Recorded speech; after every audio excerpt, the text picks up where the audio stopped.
అడుగుదాం అనుకుంటున్నారు ఏంటంటే ఇప్పుడు మీరు అన్న దాంట్లోనే ఒక రకంగా బయటికి వెళ్ళిపోయిన వాళ్ళు లేదంటే మొన్నటి వరకు ఇదే పార్టీ ఇప్పుడు మీరు అన్నారు కదా వాళ్ళందరూ వెళ్ళిపోవడం పట్టించుకోలేదో ఏదో ఒకటి అంటే ఒక పాయింట్ ఏంటంటే జగన్ హవానే మొత్తం గ్రౌండ్ లెవెల్లో కూడా నడిస్తే స్థానిక నాయకులకు జగన్ హ్యాండ్ ఇచ్చి బయటికి వెళ్ళిపోయిన వాళ్ళు కూటమి తరపున అభ్యర్థుల్ని అటువైపు ప్రలోభపరిచిన ఎందుకు జగన్ నెగ్గుకు రాలేకపోయారు, వైసీపీ నాయకులు ఎందుకు ఇక్కడ నెగ్గుకు రాలేకపోయారు, అదొక పాయింట్.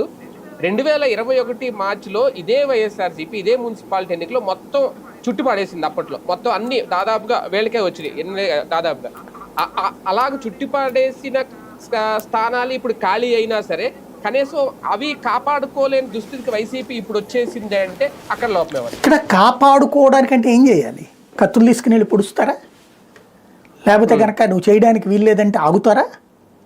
అంటే గ్రౌండ్ లెవెల్లో బలం ఉంది అని మొన్నటి వరకు మనమే అనుకున్నాం. ఆ 40% గ్రౌండ్ లెవెల్లో ఉండడం వల్లే వచ్చింది అనుకున్నాం. ఆ గ్రౌండ్ లెవెల్లో ఉన్న బలం తగ్గుతుందా, జగన్ పవర్ తగ్గుతుందా, ఏంటి దీనికి? అదే నేను అంటుంది. ఇక్కడ ప్రభుత్వం దౌర్జన్యం చేస్తుంటే అధికార పక్షం కిడ్నాపులు చేసి తీసుకెళ్తుంటే పోలీసులు స్వయంగా దగ్గరుండి తిరుపతికి చూడండి బస్సులు అద్దాలు పగల కొడుతుంటే ఎవరిని పట్టుకోవాలి? నువ్వు పట్టుకెళ్తుంటే బలవంతంగా ఏం చేస్తున్నట్టు?